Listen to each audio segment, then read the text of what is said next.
ആ ഷോ ഇങ്ങനെയൊക്കെ ഇത്രയും കാലം നമ്മുടെ കൂടെ ജീവിച്ചവർ ഇങ്ങനെയൊക്കെ ചിന്തിക്കുമോടി?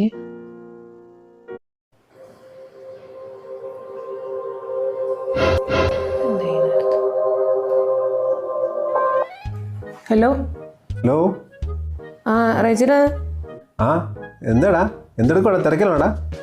ഓ എനിക്കാണ് അവിടെ പണിക്ക് കുറവ്. ഇല്ല, എന്താ ഇത്ര ലേറ്റ് ആവുന്നത്? എന്താ അരമണിക്കൂർ ലേറ്റ് ആണല്ലോ, ഇറങ്ങിയില്ലേ ഇതൊരു ഓഫീസിൽ നിന്ന്? അരമണിക്കൂർ ലേറ്റോ? ആ ഞാനേ വന്നിട്ട് അരമണിക്കൂറായി. ഒന്ന് തിരിഞ്ഞു നോക്കിയേ. ഹായ്. ഇതെപ്പോ വന്നു?